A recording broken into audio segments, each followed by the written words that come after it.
Es que es justo, en fin, esto que apunta Ángel y que yo, de alguna manera, pues intentaba también antes cuando hablaba de lo del alma, ¿no? O sea, ¿por qué preocuparse, por ejemplo, de una vacuna contra el cólera si no nos hemos preguntado antes qué es la muerte para el ser?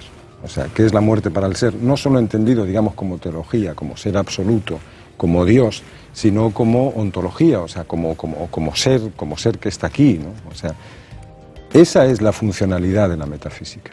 O sea, la funcionalidad de la metafísica no es tanto preocuparse por cuestiones concretas, sino generar el marco, digamos, el marco cultural, el marco filosófico, pero filosófico, como yo ya he comentado algunas veces aquí, filosófico no en el sentido de académico, filosófico académico, sino en el sentido simplemente de individuo que se enfrenta a una realidad, a un estar en el mundo, y que parte de preguntas absolutamente tan elementales que nos hemos hecho todos, como la que hizo Heidegger, digamos, de por qué ser algo y mejor nada, y no mejor nada. O sea, ¿por qué ser y mejor no ser? Que parece más sencillo. Pero quizá lo interesante es que hay preguntas, así empieza la crítica a la razón pura de Kant. Sí. Hay preguntas que uno no puede dejar de planteárselas, aunque no sabe muy bien cómo responder, claro, ¿no?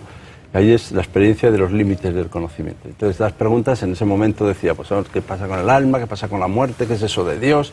Y, bueno, lo que se está centrando es la idea de los límites del conocimiento. Y a mí me parece, y a mí me gusta, una ontología de la finitud, una ontología trágica, una ontología poética, es decir, aquello que asume el hecho de que los seres humanos somos efímeros, mortales, y que somos capaces de vivir con gozo nuestra existencia precisamente por eso.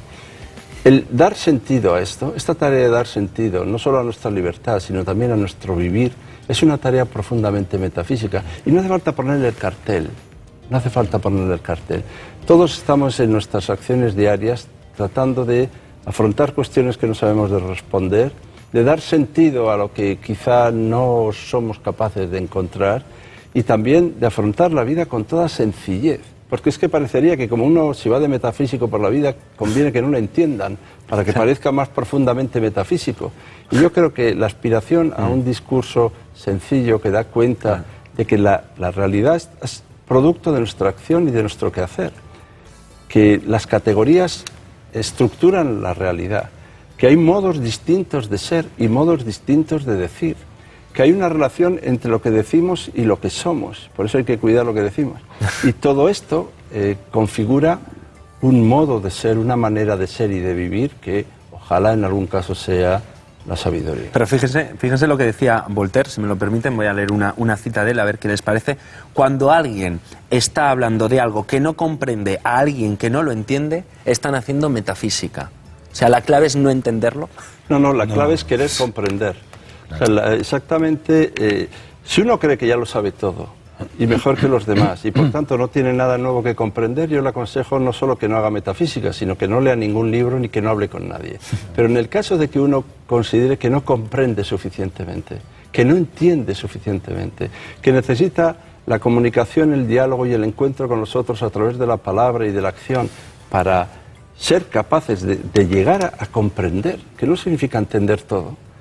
Esta búsqueda de la comprensión, esta necesidad de comprender que está en el corazón de los seres humanos, la capacidad de tener una palabra que nos una, todo esto nos lleva más bien a la experiencia de que no es que estemos hablando porque como no sabemos de qué hablamos nos echamos a hablar, sino estamos hablando porque necesitamos comprender y no acabamos de comprender.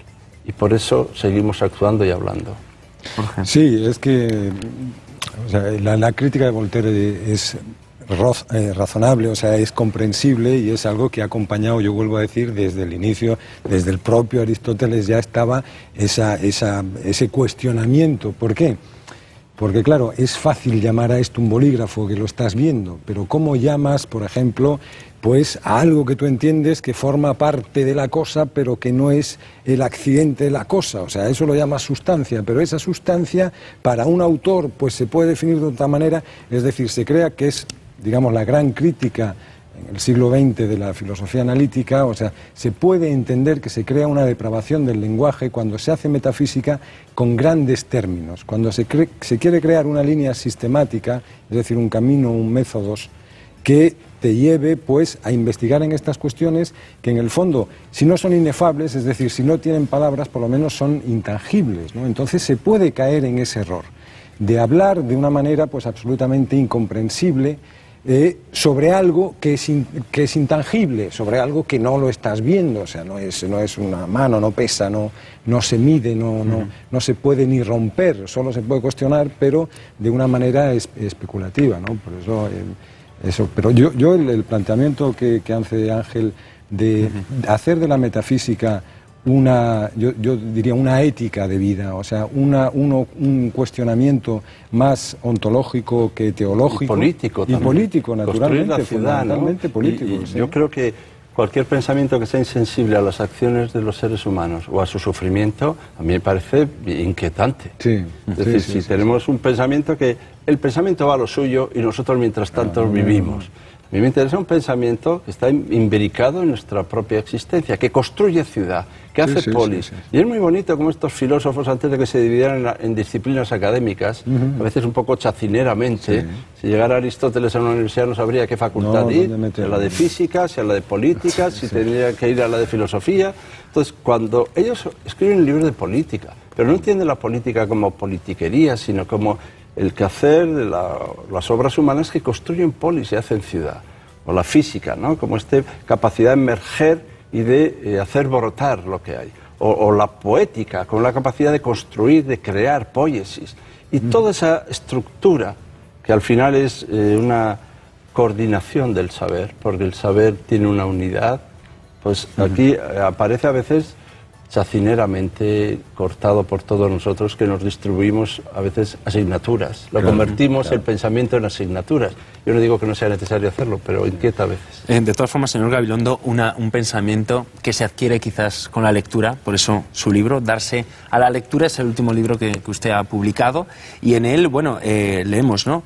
Dice usted que leer es siempre buscar, aunque no exactamente lo ya conocido. ¿Existe mucha relación entonces entre la lectura y la metafísica? Bueno, existe la relación que tiene que ver con la palabra logos. Logos, que es en realidad una palabra que dice lo que hace y hace lo que dice, y que tiene que ver con seres que dicen lo que hacen y hacen lo que dicen. Si vemos alguno de estos, no lo abandonemos. Pues logos tiene que ver con legere, legein, leer, con eligere, elegir. Y en definitiva, uno tiene que vivir es elegir, vivir es preferir, vivir es buscar. Y encontrar fuerzas y razones para elegir y buscar y preferir. Yo pregunto, ¿dónde se buscan? Uno dentro de sí, cerrando los ojos, apretando los puños. Y yo digo que la lectura es también un modo de encontrarnos con la palabra del otro, o encontrarnos con nosotros y encontrarnos también con lo mejor de nuestras propias posibilidades. ¿Sería la única manera de entender la vida? No, la única manera de entender la vida sí es elegir y preferir, es decir, comportarse como seres de palabra. Esa es una forma de entender la vida. Y desde luego, nosotros tenemos un privilegio a la mano, que es exactamente el privilegio de poder leer, de poder escuchar, porque leer también es una forma de escucha. Y sería más bien insensato que imprescindible el dejar de leer. Es un punto porque es tener a nuestra mano fuerzas y razones que a veces no encontraríamos en ningún otro sitio. Y también tener a nuestra mano la posibilidad de cuidar y cultivar la palabra, porque desde luego leyendo es el único modo en que se puede aprender a hablar. Hay gente que se cree que se aprende a hablar hablando mucho y bueno, si hablas mal, hablas peor todavía. Cicerón dice, el que quiera hablar bien, que lea. Y yo creo que leer es aprender a vivir y es aprender a elegir.